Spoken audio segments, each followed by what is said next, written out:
to our social science class. Today I am going to teach you civics portion chapter 7, that is understanding marginalizations.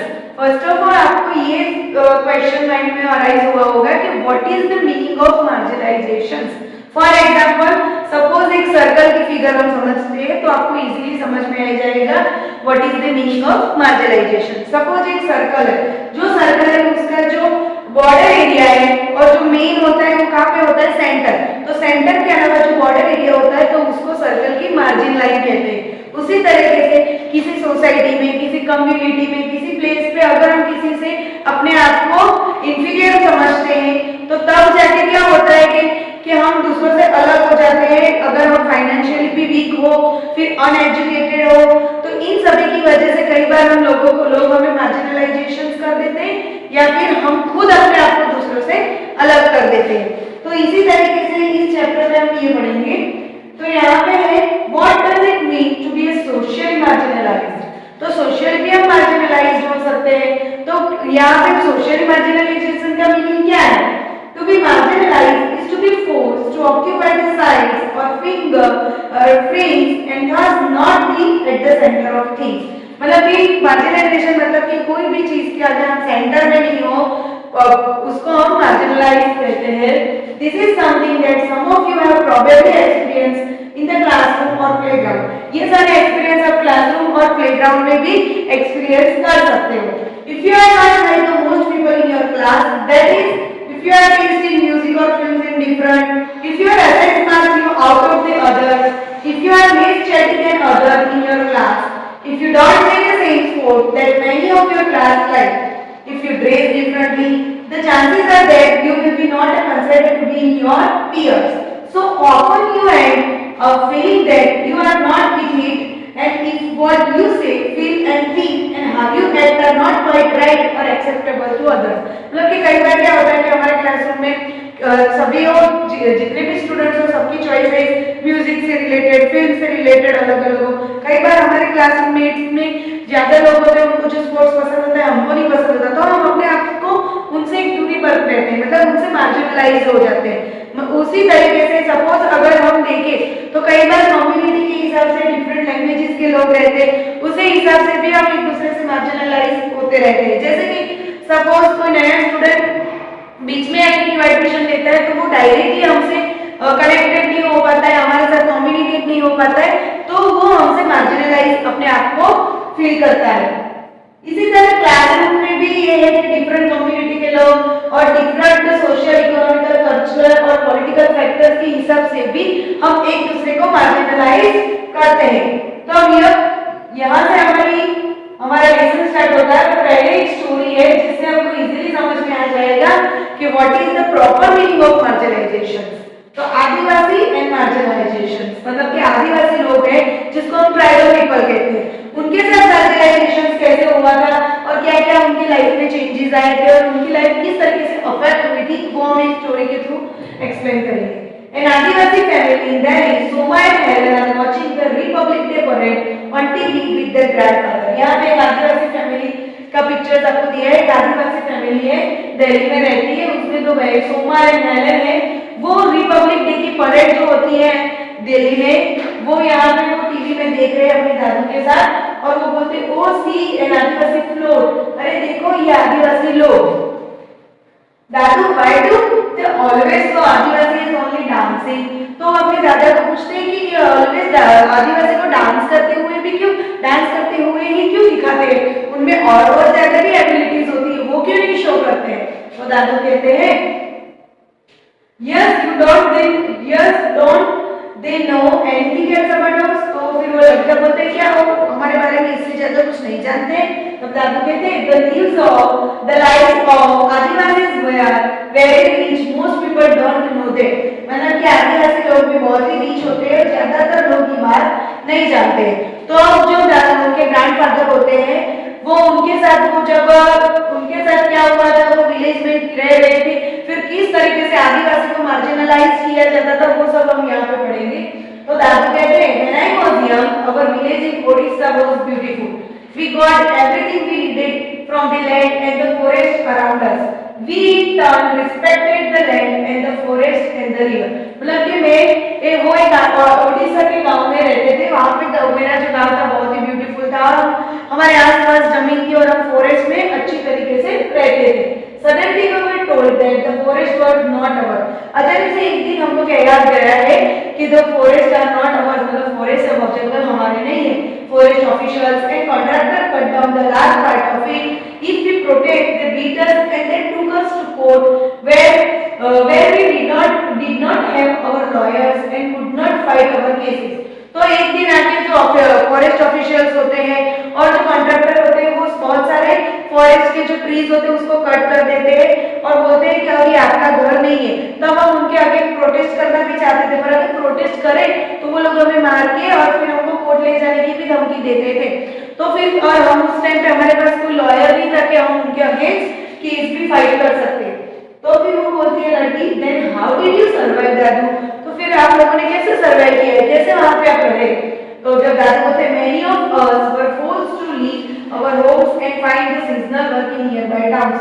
फिर हमारे में से ज्यादा लोगों को फोर्स किया गया है कि आप अपनी लैंड को छोड़ दो और हम फिर सीजनल वर्क के लिए, क्योंकि हमें पैसे की जरूरत तो होती है रहने के लिए, खाने के लिए, पीने के लिए, तो फिर हम लोग सीजनल वर्क के लिए एक सिटीज में, टाउन्स में जाने लगे.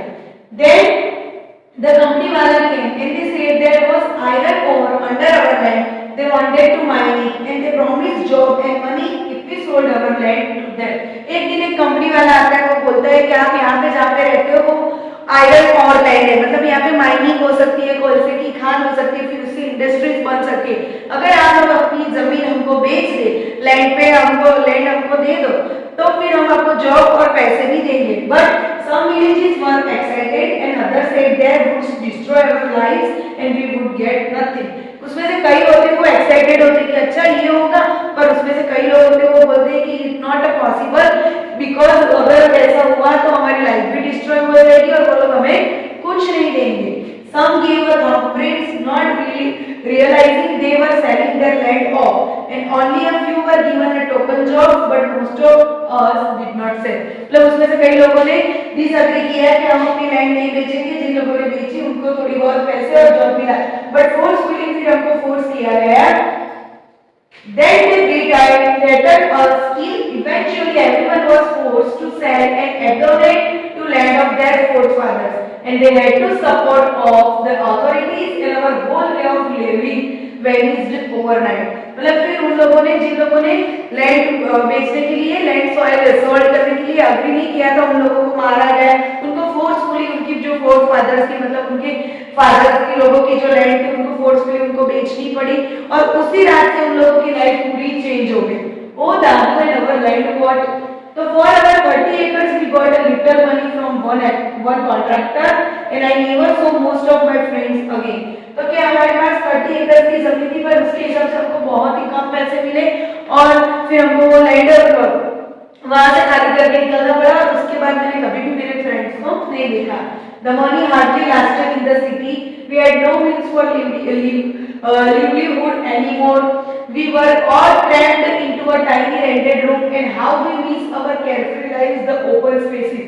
मतलब कि वो जो पैसे थे वो ज्यादा टाइम तक तो सिटी में चले नहीं, अब रहने के लिए हमें कुछ करना पड़ता था, तो हम छोटे से रूम में रेंट पे रहने लगे और हम उस टाइम के हमारे जो समय जहाँ पे हम ओपन स्पेस में केयरफ्री अच्छे तरीके से हमारी वो फॉरेस्ट में रहते थे वो सब मिस करने लगे. After a few hours, your father got a job in Delhi and we all moved here. Those were very difficult times. That is why both of you did not go to school for several years. उसके बाद आपके पापा की दिल्ली में job लगी, वो time हमारे लिए बहुत ही स्ट्रगलेस टाइम था, इसी वजह से वो डिफिकल्ट टाइम था और इसी वजह से हम आप लोगों को बहुत साल तक स्कूल भी नहीं भेज पाए. तब वो बच्चा होता है वो कहता है I hated going back to school. We had missed so much of our studies and other children made fun of us. मतलब कि मुझे अब स्कूल नहीं जाना क्योंकि हमने बहुत सारी हमारी जो स्टडी है वो मिस कर दी थी और बच्चे जो है वो हमारी मजाक उड़ाते हैं. We spoke Santali at home and did not know Hindi. तो मतलब कि उनकी जो लैंग्वेज है, जैसे इंडियन लोगों में भी गुजराती, हिंदी, इंग्लिश और अलग अलग स्टेट की कन्नड़, तेलुगु, उर्दू ऐसी जो लैंग्वेजेस होती है, उसी तरह जो आदिवासी उनकी मेन लैंग्वेज कौन सी थी? सांताली, मतलब कि हम घर में तो वो बोलते तो हम हिंदी नहीं बोल पाते, पर वो जो लड़की होती कहती है but now we have friends, but हमारे भी आज अभी हमारे भी फ्रेंड्स हैं, I can even speak some English now, अब मैं थोड़ा बहुत इंग्लिश भी बोलना सीख रही हूँ। तो बच्चा बोलता है I wish I could have shown in my friend our village before it was destroyed, मतलब वो लड़का कहता है कि मेरी भी ये विश थी कि हमारा गांव डिस्ट्रॉय मतलब खत्म हुआ उससे पहले मैं मेरे फ्रेंड को दिखा सकता। तो दादू कहते हैं you can still tell them about our village, it has a lot of teach them, मतलब आज आप अभी भी उनको हमारे बारे में हमारे गांव के बारे में बता सकते हो, उनको बहुत कुछ जानने को मिलेगा। तब जब बच्ची होती है लड़की होती है वो बोलती है one day I will make a movie on this story, our story the Adivasi story, मतलब एक दिन में बड़ी होकर हमारी स्टोरी मतलब आदिवासी की लाइफ क्या होती है, उन्होंने किस तरीके से स्ट्रगल किया है वो सब बनाएंगे, बताऊंगी और उसको फिल्म में उसको दिखाऊंगी। तो ये जस्ट इसी तरीके से हमने अभी वो उड़ीसा के एक जो आदिवासी फैमिली थी उनको किस तरीके से फोर्स किया गया उनकी लैंड को छोड़ के, फिर उनके साथ क्या क्या चेंजेस हुआ, इसी को मार्जिनलाइज्ड कहते हैं, वो सब हमने स्टडी किया। अब हम यहाँ पे ये पढ़ेंगे हु इज आदिवासी।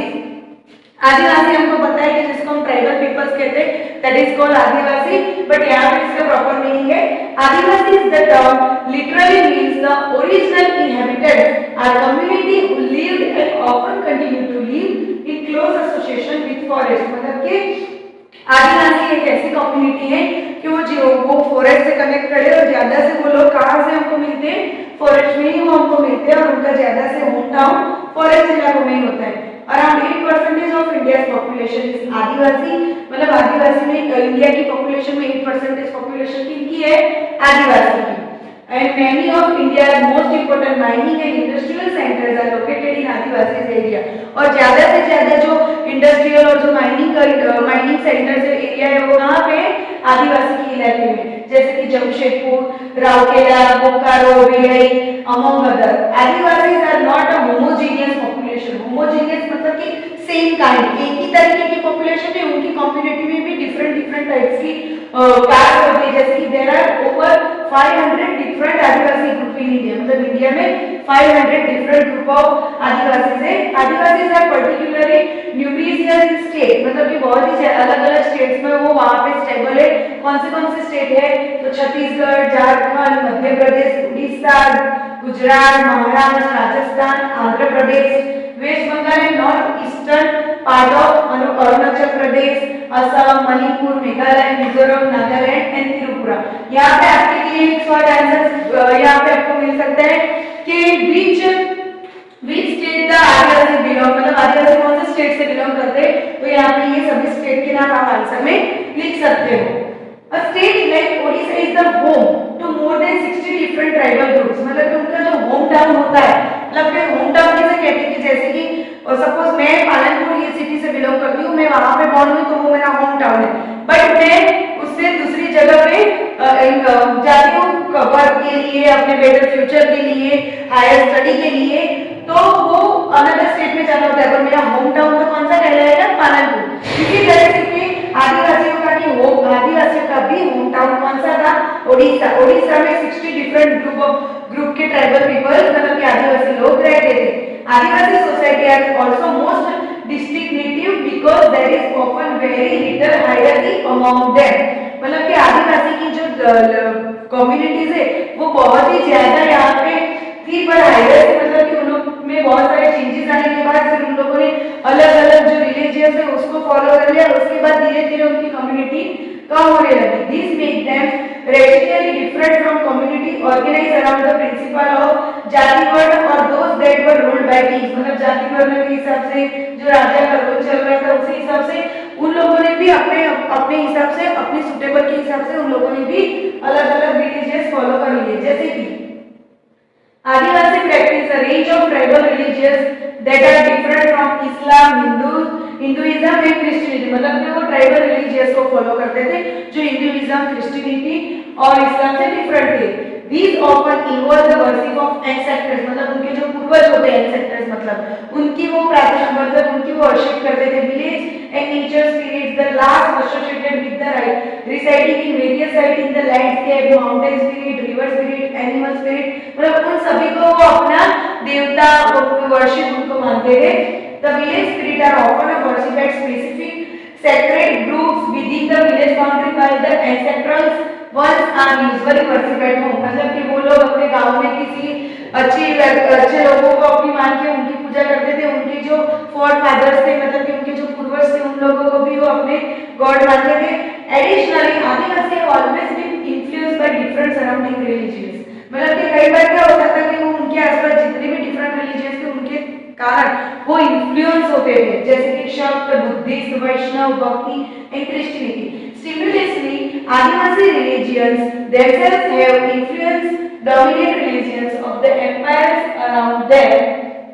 मतलब कि उनके आसपास जो एम्पायर था, जो रिलीजियस थे, उनसे वो इन्फ्लुएंस हो रहे थे और उसी के कारण फिर वो अपने हिसाब से वो अलग अलग रिलीजियस जो दूसरे रिलीजियस थे उनको फॉलो करने लगे थे। For example Jagannath cult of Odisha and Shakti and tantric tradition in Bengal and Assam. मतलब कि जगन्नाथ कल्ट था ओडिशा में और शक्ति और तांत्रिक ट्रेडिशन था उनको भी वो फॉलो करने लगे थे।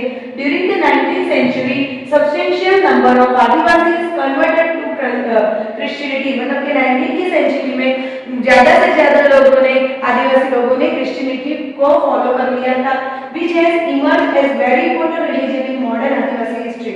और जो मॉडर्न आदिवासी हिस्ट्री में ये जो इनका रिलीजियन है वो बहुत ही फेमस था। आदिवासी have their own languages which have often deeply influenced the formation of mainstream in India languages like Bengali, Santhali has the largest number of speakers and has a significant body of publications including the magazines on the internet or e-zines। मतलब कि जो आदिवासी की जो languages है वो बहुत ही famous है और उनकी जो लैंग्वेजेस है जैसे कि बंगाली, संथाली और ज्यादातर ओल्ड में वो संस्कृत भी बोलते थे, तो वो उनकी वो लैंग्वेजेस और उनके बोलने के कारण उनके जो स्पीकर थे जिन्होंने उनकी लैंग्वेज में स्पीच दी थी वो भी मैगजीन्स में, इंटरनेट पे बहुत ही फेमस हो गई थी। अब हमारा अनदर टॉपिक है आदिवासी एंड स्टीरियोटाइपिंग। अब यहाँ पे आती है एक न्यू वर्ड है स्टीरियोटाइपिंग, जो आपने शायद 6th स्टैंडर्ड में सिविक्स के चैप्टर्स में आपने पढ़ा होगा कि what is the meaning of stereotyping. तो यहाँ पे मैं आपको एक बार बता देती हूँ, किसी के बारे में पहले से कुछ सोच लेना, मतलब कि ये मान लेना कि यही हो सकता है, उसको स्टीरियोटाइपिंग कहते हैं। अदरवाइज उसको ऐसे भी कह सकते हैं like Orthodox. In India, we usually showcase the Adivasi community in particular ways.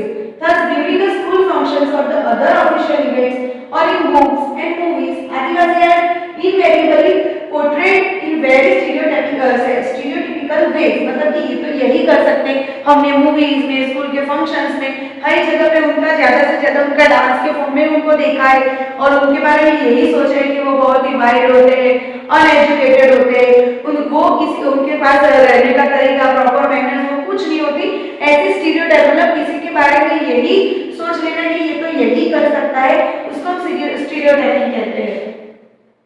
Besides that, we see know very little about the realities of their life। और इसी वजह से उनकी लाइफ की जो रियलिटीज है उसके बारे में तो हम जान ही नहीं पाते हैं। This often wrongly leads to people believing that they were exotic, primitive and backward। मतलब ये सोचते हैं कि ये तो primitive है, backward है। वो हमारे माइंड में उनके लिए एक सेटअप हो गया है कि आदिवासी ट्राइबल पीपल, वो तो बैकवर्ड है, वो तो वाइल्ड है, वो तो ओनली फॉर डांस ही कर सकते हैं। तो इसी वजह से हम उनकी कम्युनिटी और उनके बारे में हम ज्यादा नहीं पढ़ पाते हैं और नहीं समझ पाते हैं। अब ये हमारा अगला टॉपिक है आदिवासी एंड डेवलपमेंट। अब आदिवासी और उनमें क्या क्या डेवलपमेंट हुआ वो हम इस टॉपिक में स्टडी करेंगे। As you have already read in your history textbook, forests were absolutely crucial to the development of all empires and settled civilization in India। मतलब कि हमने हिस्ट्री में ये पढ़ा था कि जो फॉरेस्ट है वो ज्यादा से ज्यादा इंडस्ट्रियल एरियाज वहाँ पे डेवलप होता है, बड़ी बड़ी कंपनियां वहाँ पे सेटल्स होती हैं। तो मेटल्स और like iron and copper and gold and silver, coal and diamonds, invaluable timbers, most medicinal herbs and animal products and animals themselves all came from the forest। मतलब कि बड़ी बड़ी इंडस्ट्री हो, वैल्यूएबल प्रीशियस स्टोन्स हो, कुछ भी हो, वहाँ ज्यादा से ज्यादा कहाँ से फाइंड आउट होता है? फॉरेस्ट इलाकों से। In addition, continuations of life depended heavily on forests that had recharged many India's rivers as in becoming a clearer now, crucial to availability and quality for air and water। मतलब कि ज्यादा मात्रा में जो air water है और उन सभी के कारण वहाँ पे ये सारी इंडस्ट्री भी एस्टेब्लिश होती है। Forests cover the major part of our country till the 19th century An Adivasi had the deep knowledge of access to as well as the control over most of this vast tract at least till the middle of the 19th century. मतलब कि 19th century में जो forest था वो ज्यादा से ज्यादा part forest का कंट्री में फॉरेस्ट का पार्ट कवर हो गया था और फॉरेस्ट के बारे में ज्यादा नॉलेज उससे किस तरीके से फेस करना है उस पे आने वाली जो चीजें है वो डिफिकल्टीज किस तरीके से फेस करनी वो ज्यादा से ज्यादा नॉलेज किसके पास था ट्राइबल पीपल मतलब कि आदिवासी के पास था. This meant that they were not ruled by a large state and empires. Instead, open empire heavily depend on the Adivasis. और इसी वजह से लोग वहाँ पे राज नहीं कर सकते और पूरा एम्पायर आदिवासी पे डिपेंडेंट रहता था 19th सेंचुरी पर. Adivasi for the crucial access of forest resources मतलब जो फॉरेस्ट रिसोर्सेज होते हैं उसके बारे में ज्यादा से ज्यादा नॉलेज किसको होता था ट्राइबल पीपल या फिर आदिवासी. This is radically contrary of our image of Adivasi today is somewhat marginal and powerless communities. मतलब इसमें ऑपोजिट है डिफरेंट है. अभी के टाइम पे हमारे यहाँ पे उनकी इमेज कैसी है कि वो मार्जिनलाइज है वो पावरलेस है मतलब उनके पास कुछ नॉलेज है ना ही कुछ पावर है ऐसी कम्युनिटी है ऐसा हम सोचते हैं. In the pre-colonial world, they were traditionally ranged hunter-gatherers and nomads and lived by shifting agriculture and also cultivating in place. मतलब वो कल्टीवेटिंग भी करते थे और वो एग्रीकल्चर को के बारे में भी नॉलेज रखते थे. For the past 200 years, Adivasi have been increasingly forced their economical changes, forest policy and political force applied by the state and primitive industry to migrate to live as a work in a plantations and at a construction sites in an industry and as a domestic worker. मतलब कि ज्यादा से ज्यादा after 19th century के बाद क्या हुआ 200 साल के बाद कि जो आदिवासी कम्युनिटी है उनको बहुत ही फोर्स किया गया अपनी लैंड को छोड़ने के लिए माइनिंग के लिए इंडस्ट्री स्टेबल करने के लिए उनको वहां से अपनी जगह छोड़नी पड़ी. तो आदिवासी को माइग्रेट करना पड़ा. माइग्रेट मतलब कि एक जगह से निकल के दूसरी जगह सेटल होना. तो उसी के कारण वो जो माइग्रेट हुए तो वो प्लांटेशन वर्क करने लगे या फिर कंस्ट्रक्ट साइट पे जाने लगे या फिर डोमेस्टिक वर्कर बन गए. For the first time in history, they do not control or have much direct access to forest territories. और हिस्ट्री में ये फर्स्ट टाइम हुआ था कि आफ्टर 19th सेंचुरी के बाद जो फॉरेस्ट टेरिटरीज थी अब वो आदिवासी के कंट्रोल में नहीं थी. इसी तरीके से हम यहाँ पे ये समझ लिए अब हमारा नया टॉपिक है कि forest land have been clear for timber and get a land of agriculture and industry. मतलब कि जो फॉरेस्ट लैंड है वो ज्यादा से ज्यादा कट कर दिया किसी के कारण टिम्बर के कारण. मतलब कि Adivasis have also live in area that are rich in minerals and other natural resources. मतलब उनको वहाँ से क्यों हटाया गया है कि वहाँ पे माइंस होती है नेचुरल रिसोर्सेज होता है इसी वजह से वहाँ से हटाया गया. These are taken over for mining and other large industrial projects. Powerful forces have often invaded tribal land. Much of the time the land is taken away forcefully and procedures are not followed. मतलब कि जो politically powerful थे या financially strong थे वो लोग उनको force करते थे और गवर्नमेंट ने जो प्रोसीजर थी कि इस तरीके से अगर उनको लैंड उनको खाली करनी है तो उनको इतने पैसे है वो कुछ भी फॉलो नहीं करा जाता था. And according to the official figures more than 50% of the person displaced due to the mines and mining projects are tribals. मतलब डिस्प्लेस मतलब कि मर जाते थे. क्यों कि वो ये माइनिंग की वजह से उनको माइग्रेट करना पड़ता था तो वो सर्वाइव नहीं कर पाते थे. Another recent survey report by the organizations working about the Adivasi source that मतलब कि एक ऑर्गेनाइजेशंस थी जो आदिवासी के बिहाफ में वर्क कर रहे थे उन्होंने एक रिपोर्ट तैयार किया जिसमें कहा कि 79% of the person displaced from state of Andhra Pradesh Chhattisgarh Orissa Jharkhand and are tribals. Huge tracts of their lands have also gone under the waters and hundreds of them that have been built in independent India. मतलब कि क्या किया गया कि उनके जो land थे उनको पानी में उनको दिया गया मतलब कि वहाँ पे रिवर्स वहाँ पे इंडस्ट्री वो सब करा गया इसी वजह से उनको वहाँ से अपनी जगह छोड़नी पड़ी. In the north east that land remain highly militarized. मतलब मिलिटरीडाइज हो गई मिलिट्री वालों ने ले ली. In India has 104 national park covering the 40,501 square kilometer and 543 wild sanctuaries covering 1,18,918 square kilometer. मतलब कि उनकी जो जगह थी उनका जो लैंड था उसको इतने एकड़ में इतने स्क्वायर मीटर में वाइल्ड सेंचुरीज बनी नेशनल पार्क बनी इस तरीके से पूरा कन्वर्ट हो गया है. These are areas where tribals originally lived. But they are evicted from, मतलब कि ये एरिया ओरिजिनली तो किसका था, ट्राइबल लोगों का, पर वहां से उनको एविक्ट कर दिया गया, निकाल दिया गया। When they are continue to stay in this forest, they are termed importers, मतलब इनकी वजह से फिर उनको वहां से निकालना पड़ा है। Losing their lands and access to the forest means that tribal lose their means also of livelihood and food, और इसी वजह से उनको वहां से निकाल गया। तो जो ट्राइबल पीपल थे उनका जो मेन सोर्स था लाइवलीहुड एंड फूड, वो तो उन लोगों ने घुमा दिया। तो having gradually lost access to that traditional homeland, many Adivasis have migrated to cities in search for work, मतलब इसी के कारण फिर जो माइग्रेट हो, मतलब आदिवासी वो माइग्रेट होने लगे, मतलब एक जगह से दूसरी जगह सेटल होने लगे काम के लिए। फिर वहां पे उनके साथ क्या हो रहा था, low wages in local industry और बिल्डिंग और कंस्ट्रक्शन साइट्स पे लो मतलब कम पैसे में उनको वहां पे रहना पड़ा। Thus get caught in a cycle of poverty and deprivation. 40% of the tribal groups in rural area and 30% in urban area live below the poverty line. इसी वजह से 40% ट्राइबल ग्रुप है और tribal groups and rural area में और 35% urban area में poverty line के नीचे जाने लगे। And this is lead to deprivations of other area and many tribal children are marginalized and literacy rates among the tribal are also very low, और इसी वजह से ही ये ट्राइबल पीपल का जो एजुकेशन लेवल था, लिटरेसी लेवल था, वो भी लो होने लगा। यहाँ पे हमारा ये लेसन का पार्ट 1 कंप्लीट होता है। आगे का जो लेसन है हम पार्ट 2 में आपको एक्सप्लेन करेंगे। Thank you.